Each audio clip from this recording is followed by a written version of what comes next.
Hello viewers, MPH ওয়াজ HD Riazuddin Bazar, Chattogram. Like, comment, share and subscribe করুন। কলমা পড়নেওয়ালা যারা, তাদেরকে দুই ভাগে ভাগ করা হয়েছে। একটা হচ্ছে মুসলমান আর একটা হচ্ছে মুমিন।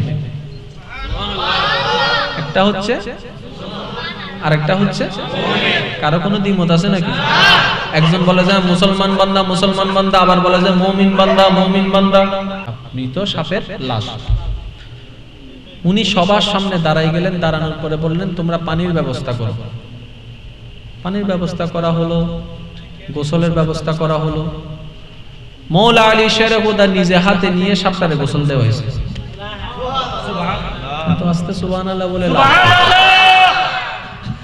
দেওয়ার পরে উনি বলে যে ও আমার সাথীরা, তোমরা লাইন ধরে দাঁড়াও, জানাজা পড়বো। কিসের? সাপের আবার জানাজা হয় কেন? কিন্তু ওনাকে কিন্তু কেউ কোনো কিছু বলার তো সাহসও পাচ্ছে না। যাক, যাই হোক, না পারতে হলো পড়ছে আর কি। পড়ার পরে জিজ্ঞেস করলেন, হুজুর সাপের জানাজা? বলে যে কেন, তোমরা তো সাপে না দেখলাম, আমি তো অন্য কিছু দেখলাম।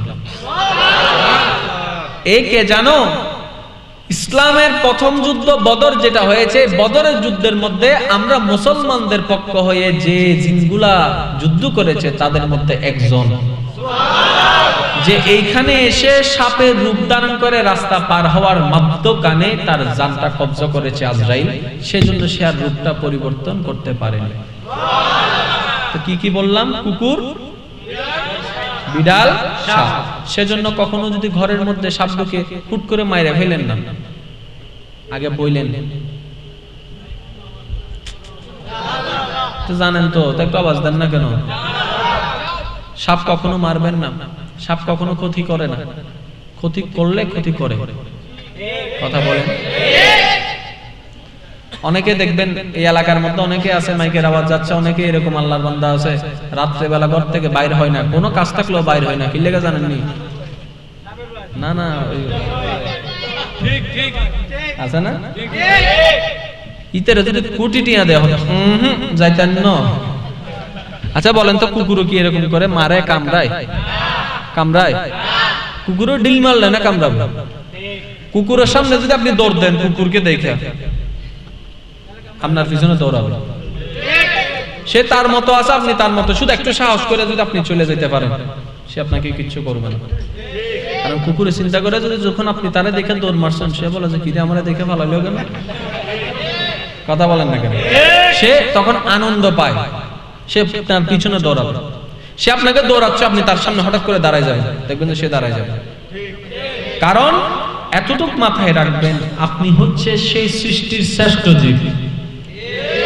কুকুরও সৃষ্টি, আমিও সৃষ্টি, কিন্তু র্যাঙ্কিং এর মধ্যে গিয়ে আমি তার চাইতে অনেক শ্রেষ্ঠ। কারণ আমার আল্লাহ আমাকে আশরাফুল মখলুকাত দিয়েছেন, সেটা তারাও জানে। কথা বলেন ঠিক না ভাই? ঠিক। তো সুতরাং কুকুরকে ভয় পাওয়ার কোনো কিছু নেই। কুকুরকে যদি আপনি ভয় পান, সে আপনার কাঁধের উপর সাইপা বসবে। সেজন্য রাত্রে যারা ঘুমাইতে গেলে দেখবেন অনেকে রাইতে লাইট জ্বালায় জ্বালায় ঘুমায়, আছে না? লাইট জ্বালায় জ্বালায় ঘুমায়। মাঝে মধ্যে সাহস করে, আমার বন্ধু পারে লাইট বন্ধ করে ঘুমাইতে, আমি কেন পারবো না? বন্ধটা করে ঠিকই, কিছুক্ষণ পরে তারপর উঠে আবার কি করে, লাইট জ্বালাই আবার ল্যাপের ভিতর ঢুকে। মনে সাহস, ল্যাপটা মাথার উপর দিয়ে মনে মনে চিন্তা করে, আমাকে তো কেউ দেখতেছে না, আমারে কেউ মনরা বুঝ দিতে চায়, বেচারা অনেক কষ্ট করে, আমারে কেউ দেখতেছে না। কিন্তু সারা রাত আর চোখ লাগে না, চোখটা একটু বন্ধ হইলে টিকটিক যদি ঠিক করে ভয় আইছে। সেটাকে আমরা কি বলি? বনের বাগে খাওয়ার আগে মনের বাগ। যখন মন তখন চিন্তা করে কি, মাইল্লে বীরের মুয়াজ্জিনে প্রত্যেকদিন তাড়াতাড়ি আজান দেয়, আজকে কোন দুঃখে আজানটা দিচ্ছে না, তাড়াতাড়ি আজানটা দিত, ফজরটা হইতো। এরকম অনেক রাত চলে গেছে, এরকম অনেক বান্দা আছে, ঠিক না বেটি? ঘরের মধ্যে, আপন ঘরে, নিজের এলাকায়, নিজের রুমে, এত বিশাল রুম, ঘুমটা আসে না। কেমনে চিন্তা করেন সে অন্ধকার কবরের মধ্যে সারাটা জীবন পড়ে থাকতে হবে, সারাটা জীবন পড়ে থাকতে হবে। একটু কল্পনা করে দেখুন, আপনি যখন রাতে ঘুমাতে পারেন না ভয়ে, ঠিক সেই মুহূর্তে আপনার বন্ধু আপনাকে বলল, দোস্ত আমার ভালো লাগছে না একা একা ঘরের মধ্যে থাকতে, আমি তোর কাছে চলে আসি। তখন আপনার মনটা কি হবে? মনটা কি হবে? বন্ধু আসলে মোটামুটি ভয়টা কাটবে। সময় গুনতে থাকবেন, কখন বন্ধু আসে, কখন বন্ধু আসে। যখনই বন্ধুটা আসলো, আপনার চাইতে সাহসী আর কে? হ্যাঁ, দরকার হলে বন্ধুরে জায়গায় রাখে আপনি ঘুমাবেন। তুই বই থাক, আমি ঘুমাই। কথা বলেন না কেন? ঠিক যখন আপনি কবরের মধ্যে এরকম অসহায় হয়ে পড়ে থাকবেন, আপনার সঙ্গ দেওয়ার মতো কোনো কিছু থাকবে না, আপনার নামাজটা এসে আপনাকে বলবে, চিন্তা করিও না, আমি বন্ধু আছি। আপনার আমলগুলা আসবে, আপনাকে সাহস দিবে। কবরের আযাব যখন চতুর্দিক থেকে আসবে, একদিকে নামাজ দাঁড়ায় যাবে, একদিকে রোজা দাঁড়ায় যাবে, বলবে যে আমাদেরকে সে গ্রহণ করেছে, সুতরাং তুমি তাকে আযাব দিতে পারো না। আজকের আলোচনাটুকু একটু শুনবেন। কোন নির্দিষ্ট দলের অনুসারী হয়ে আলোচনা শুনলে কোনো কিছুই বুঝবেন না, শুধু ভুলটাই নজর আসবে। বারবার বলছি, কিছুক্ষণের জন্য দলমত সব ছেড়ে নিরপেক্ষ বিচারক হিসেবে আপনি আলোচনাটা শুনুন। ভালো লাগলে গ্রহণ করবেন, ভালো না লাগলে বাদ দিয়ে দিবেন। এটাই হচ্ছে স্পষ্ট কথা। কারো কি কোনো দ্বিমত আছে? কারো কি কোনো দ্বিমত আছে? মুসলমানদেরকে কয় ভাগে ভাগ করা হয়েছে? একটা হচ্ছে মুসলমান, আরেকটা হচ্ছে মুমিন। মুসলমান কাকে বলে যদি প্রশ্ন করা হয়, সবাই জানে। কেমনে?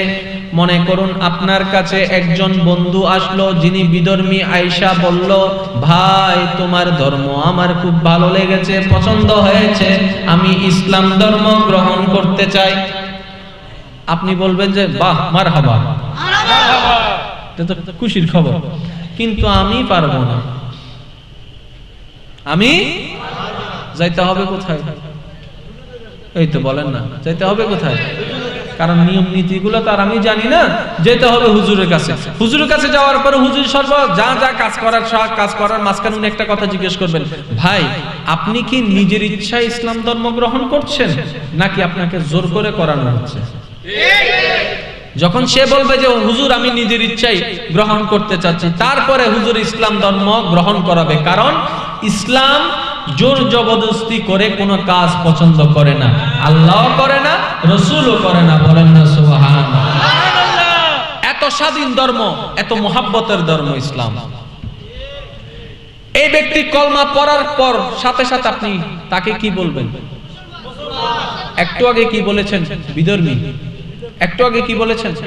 কিন্তু কলমা পড়ার সাথে সাথে, কলমা পড়ার সাথে সাথে মুসলমান, মুমিন নয়।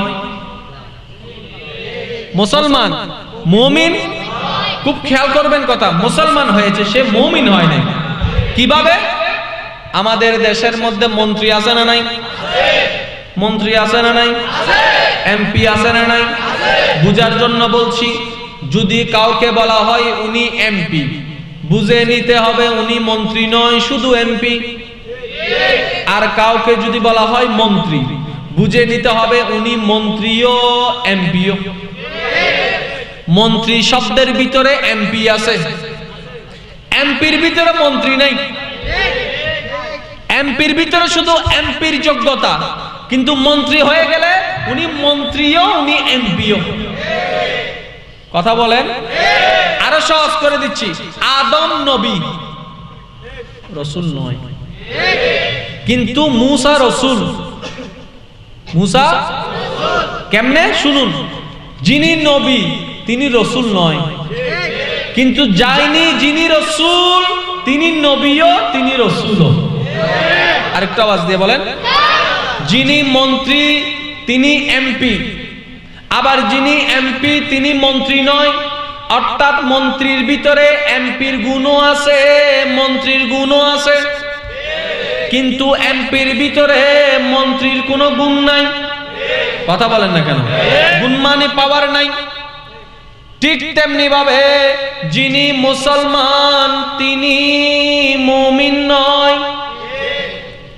যিনি মুমিন তিনি মুসলমান। সুবহানাল্লাহ। এতটুকু কি বুঝতে পেরেছেন?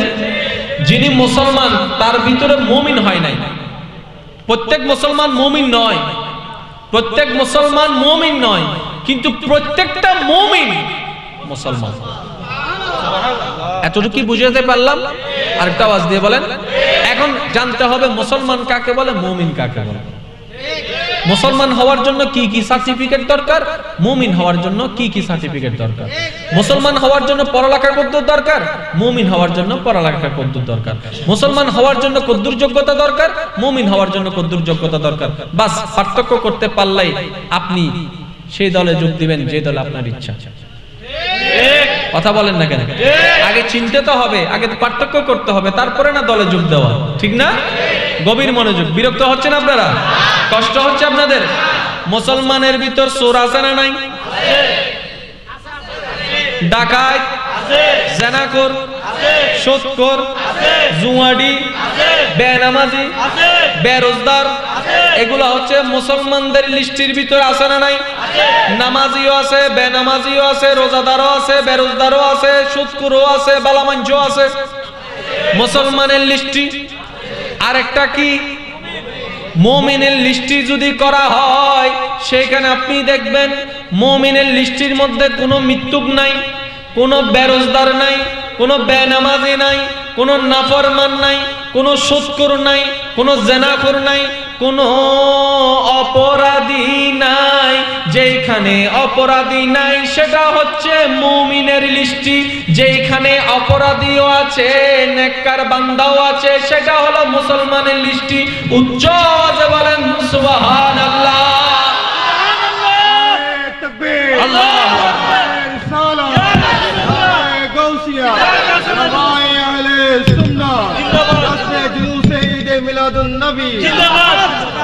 বলেন সুবহানাল্লাহ। পার্থক্যটা কি বুঝতে পেরেছেন? যেমন আপনাকে যদি আমি একটা কাগজ দিই, ভাই এই কাগজটা নেন, নিলাম। একটা কলম নেন, নিলাম। ভাই লিস্টি করেন তো মুসলমানের। হুজুর লিখতে লিখতে তো হাত ব্যথা হয়ে যাবে, মুসলমানের লিস্টি তো শেষ হবে না। মুসলমানের লিস্টি শেষ হবে না। এখন আমি যদি বলি যে ভাই মুমিন বান্দার লিস্টি করেন, মুমিন বান্দার লিস্টি করেন, কলম এটা চলবে না, কলম এটা। কারণ আমরা জানি কি মুমিন বান্দার ভিতর গুনাহগার। উচ্চ আওয়াজে বলেন আলহামদুলিল্লাহ। আর একটু মহব্বতের আওয়াজ। আমারে যারা যারা ভালোবাসেন তারা একবার বলেন তোমার হাবা। সাপোর্টার কম বেশি নেই, মহব্বতের আওয়াজটা দিয়ে বলেন। সভাপতি হুজুরের সামনে আমার ইজ্জত ফানসার করেন না, কিন্তু আওয়াজ বড় করে দিয়েন। কথা বলে না কেন? রাজি আছেন নি? বুঝার চেষ্টা করবেন। মুসলমানের ভিতরে চোরও আছে, বালা মানছ, মুমিন বান্দার ভিতর বালা আছে, খারাপ নাই। আপনাকে যদি মুসলমানের লিস্টি করতে দিই, আপনি 1000 জনের নাম লিখতে পারবেন, ভালোও লিখতে পারবেন, খারাপও লিখতে পারবেন, সবার নাম লিখতে পারবেন। কিন্তু মুমিন বান্দার লিস্টি করতে বলতে, আপনি লিস্টি করতে গেলেন, আল্লাহু আকবার। মুসলমান বান্দা যারা আছেন তারা জান্নাতীও হতে পারে, জাহান্নামীও হতে পারে। মুমিন যারা তারা ডাইরেক্ট জান্নাতি। জাহান্নামীর লিস্টি মুমিনের ভিতর নাই। এটা আরো সহজ করে দিলাম। মুসলমানের লিস্টির ভিতরে জান্নাতীর সংখ্যাও আছে, জাহান্নামীর সংখ্যাও আছে। জান্নাতীর সংখ্যাও আছে, জাহান্নামীর সংখ্যাও আছে। কিন্তু মুমিনের লিস্টির ভিতরে জাহান্নামীর কোনো সংখ্যা নাই, সব জান্নাতি। আরেকটা আওয়াজ দিয়ে বলেন, আরেকটা আওয়াজ দিয়ে বলেন। এখন আপনাকে যদি বলা হয় মুসলমানের লিস্টি করেন, আপনি 1000 জন করতে পারবেন। এখন আপনাকে যদি বলি জান্নাতীদের লিস্টি করেন, আল্লাহ মনে করেন আপনাকে দিল, বান্দারে তোর আমি দায়িত্ব দিলাম, তোর এলাকার মধ্যে কতজন মানুষ আছে? কয় আল্লাহ আমার এলাকার মধ্যে 5000 মানুষ আছে। আল্লাহ পাক আপনাকে বললেন, মনে করুন যে বান্দারে তোর আমি খাতা কলম দিলাম, তুই যাদের নাম লিখবি তারা হবে জান্নাতি। মুমিন বান্দার লিস্টি বানা। মনে মনে খুশি, কই পাইছি তো, এত বড় সুযোগ হাতছাড়া করার কি দরকার? আপনি এখন এলাকার মধ্যে আদমশুমারি করে কি করে না? আপনি নেমে গেছেন জান্নাত শুমারি করার জন্য। আমি বলছি আপনারা শুধু মিলান। জান্নাত শুমারি করার জন্য কাগজ কলম নিয়ে আপনি নিলেন। বের হওয়ার পর আপনি একজনের ঘরে গেছেন, কাগো দরজা খোলো, আইছি। কয় এক দুরাতিয়া কিল্লা আইছো? কয় খোলো না, শুভ সংবাদ আছে। দরজা খুলছে, কয় এর দুরাতে তুই পড়ালেখা করবি নি কোনো? কয় পড়ালেখা না, জান্নাতের লিস্টি করতে আইছি। কিতা কস? কয় হ। চাচা কয় আমার নামটা একটু লেখস না। লিখতে তো আইছিলাম, কিন্তু আল্লাহ বলছে যে ন্যায় বিচার করে জান্নাতের নাম লিখতে। আগে তোমার এক কথা চিন্তা করি। আমারে মা, তুমি তো আমার বাবার জায়গা খাইয়েছিলে যে কিছুদিন আগে। তোমার নাম তো লেখা, তোমার নাম তো লেখা। বাপ গেছে পরের ঘরে। শুক্রবার ছাড়া তো জীবনে নামাজ পড়তে দেখি না তারে। কথা বলেন না কেন? আরেকজনের ঘরে গেছে।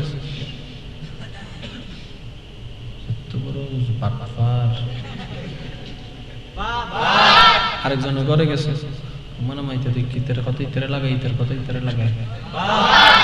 আরেকজনের কাছে গেছে, মানে মা তো বন্ধুরা বলে 5 বছর ঘুরেছে, 5 দিনের জন্য টাকা নিয়ে 5 বছর। আরেকজনের কাছে গেছে, এটা তো খা দেয় না তলে, টেবিলের টেবিলের।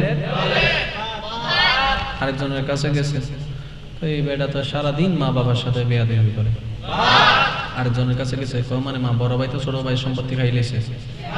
কথা বলেন। আরেকটা বাস আরেকজনের কাছে গেছে, আরে মা এটা তো 1 কেজি কই আধা কেজি দাঁড়াইতে যেটা না। কথা বলেন। আরেকজনের কাছে গেছে, যাওয়ার পরে বলতেছে, মানে মা এটা তো কালারে সাদা করে, সাদারে কালা করে, ও গুরুবে না। আরেকজন আছে, আরেকজন বলে, মানে মা এটা তো মিষ্টি কথা বইটা বলে মানুষের পকেট খালি করে। আসেনি একজন?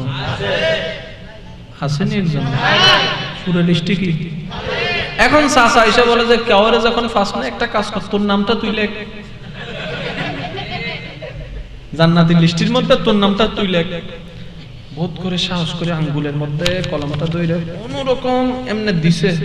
বিবেকে কয়, ওই কার নাম লেখস তুই? তোর মতো বাটপার আর কেডা আছে? কলম চলে না, চলে না, চলে না, কারণ যার যার আমল সে জানে আমি কি রকম। আল্লাহ যদি আমাকে বলে, বান্দারে হাসরের ময়দানে আমি বিচার করার আগে একটিবার তুই তোর বিচার হয়ে যা, তুই তোর বিচার কর, তুই তোর বিচারক হয়ে যা, তুই নিজের বিচার নিজে কর। যদি একটিবার রব্বে করিম বলে, প্রত্যেকটা বান্দা নিজের আমল যেহেতু জানে, নিজেকে নিজে বলবে, আল্লাহ গো জান্নাত তো অনেক দূরের কথা, জান্নাতের ঘ্রাণ পাওয়ার মতো আমল আমাদের কাছে নাই। ঠিক না বেঠিক? আর একটু আওয়াজ দিয়ে বলেন। গভীর মনোযোগ। যখন বান্দা কারোর নাম লিখতে পারলো না, কলম কালি শেষ হয় নাই, ব্যবহারও হয় নাই, কথাও ব্যবহার হয় নাই, নামতে লিখতে পারে না, পিছন থেকে একজন হুজুর এসে বলে, মুমিন বান্দার নাম যদি তোমার লিখতে তো মন চায়, আমি তোমাকে একটু সহযোগিতা করতে পারি। ওই বান্দাকে হুজুর বললেন, বান্দারে মুমিন বান্দার যদি নাম লিখতে চাও, এলাকায় তো কাউকে পাও নাই যে নামটা লেখে তুমি নিজে সন্তুষ্টি হবা, এমন সন্তুষ্টিওয়ালা নাম তো তুমি পাও নাই, আমি তোমাকে একটু সহযোগিতা করি। বলে যে হুজুর করুন। বলে যে লেখো আবু বকর সিদ্দিক। হুজুর ঠিক তো লেখো আবু বকর সিদ্দিক। হুজুর আবার বলে ওমর ফারুক। হয় হ হ ঠিক আছে। ওসমান গনি, মৌলা আলী, আব্দুল ইবনে আব্বাস, ইমাম হাসান, ইমাম হোসেন। আমার লিখতেই আছে, কলম থামে না। এতক্ষণ কলম চলে না, এখন কলম থামে না। মুসলমান একদল, মুসলমানের চাইতে আপগ্রেড ভার্সন হচ্ছে মুমিন। মুসলমান হয়ে মুমিন হতে হয়, মুসলমান হওয়া ছাড়া মুমিন হওয়া যায় না।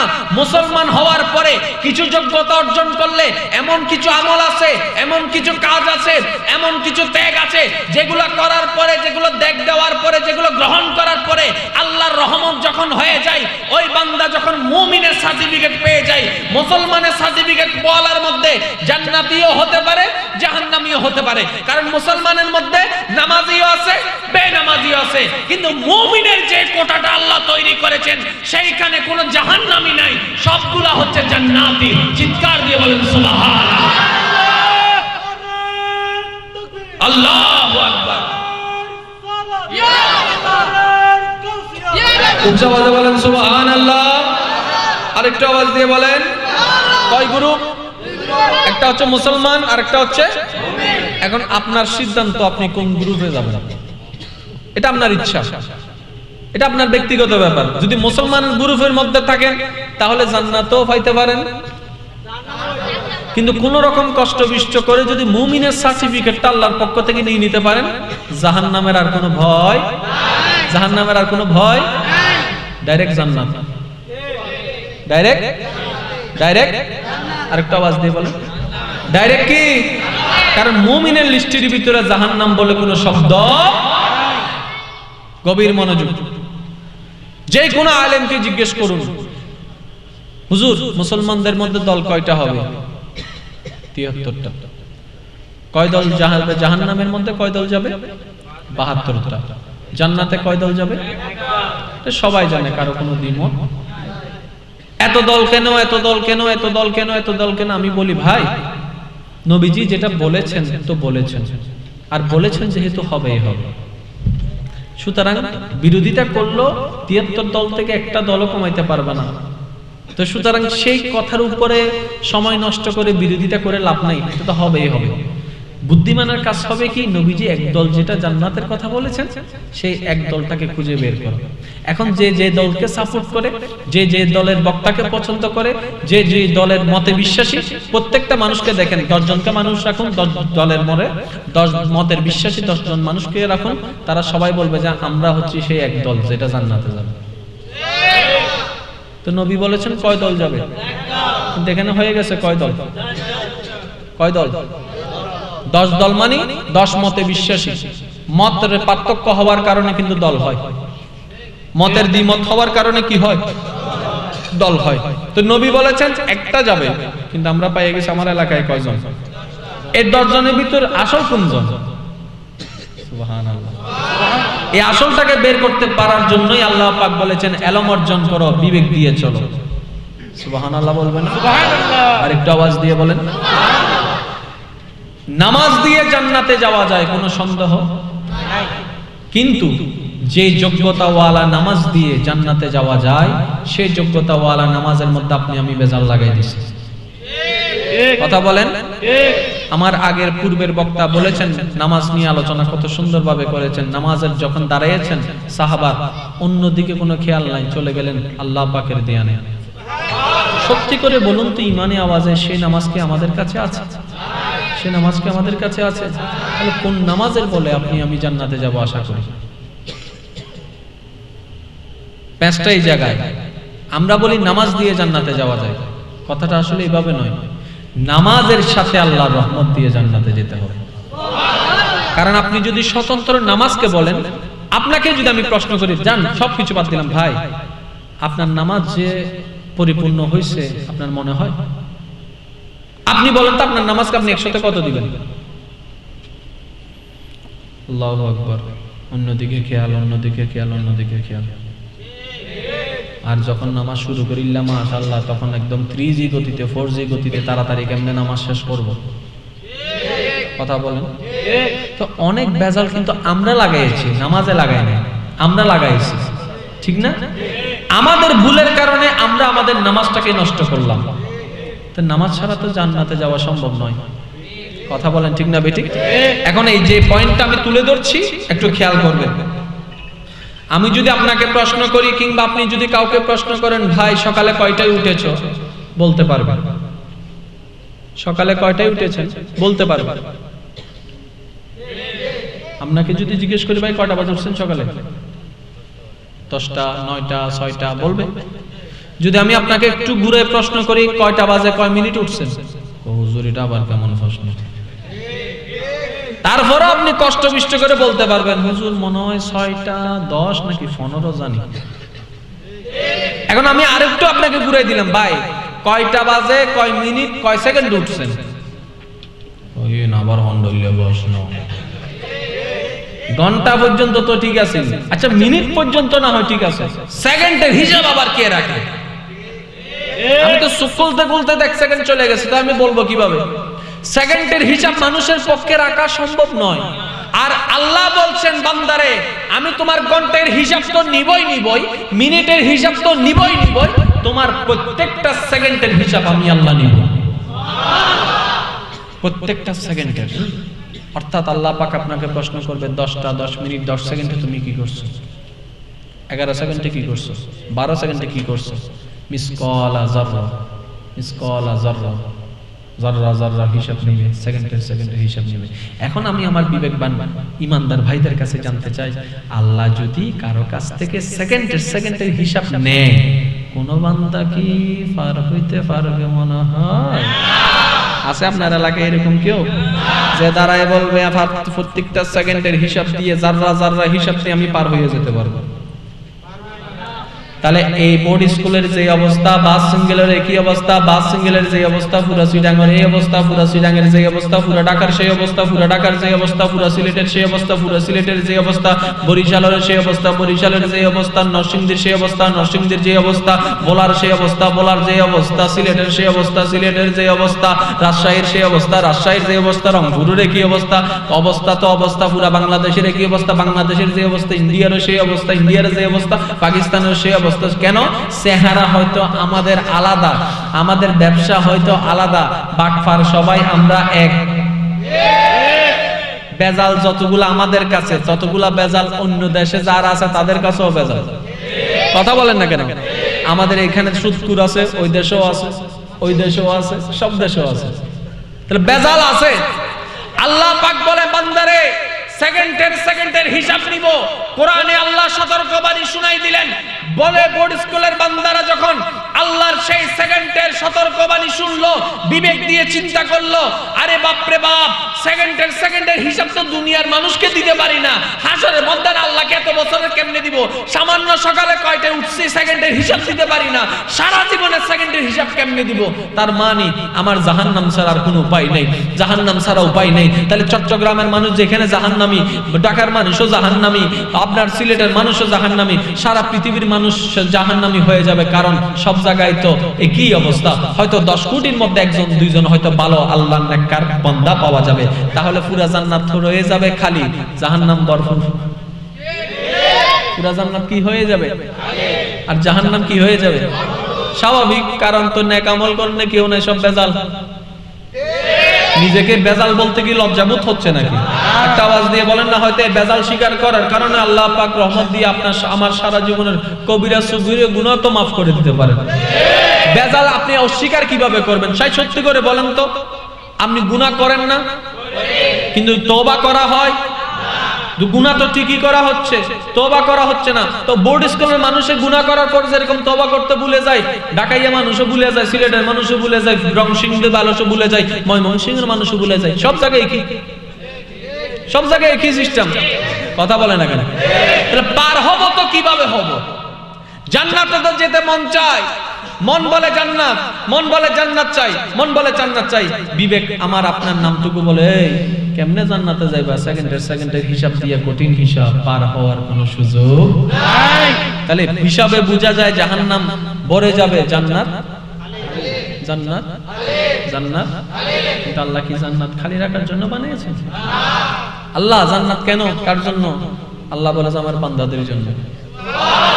তো আল্লাহ বান্দাদের তো আমরা তো জানি আমরা কি কত রকমের বাটপার, সুর, ডাকাত, আমরা না জানি? আমরা তো ভালো আমল নাই, যে হিসাবটা আমরা নিজেরা করলাম, সবাই যাচ্ছে জাহান্নামে। তাহলে জান্নাত তো খালি পড়ে যাবে। 2018 সালের কোটা যেটা, এটা খালি পড়ে যাবে, সব তো জাহান্নামে। আল্লাহ তুমি কি জান্নাতকে এমনি বানাইছো? কয় না, তোমাদের জন্য বানাইছে। কিন্তু হিসাবের সাথে মিলাইলে জান্নাত পাচ্ছি না, জাহান্নাম পাচ্ছি। তার মানে বোঝা যায় অন্য কিছু একটা হবে, অন্য কিছু একটা হবে, অন্য কিছু একটা হবে। এই অন্য কিছু একটা কি সেটা বাইর করতে হবে। আপনি যদি বলেন যে কোনো কিছুই হবে না, ডাইরেক্ট এমন হবে, তাহলে সবাই জাহান্নামে। যারা শুনছেন এই মুহূর্তে, একজন নিজের বুকের উপর হাত রেখে বলেন, আমি এমন আমল করেছি যে আমল দিয়ে আমি আল্লাহকে খুশি করতে পারবো। আছে কোনো বান্দা? নাই।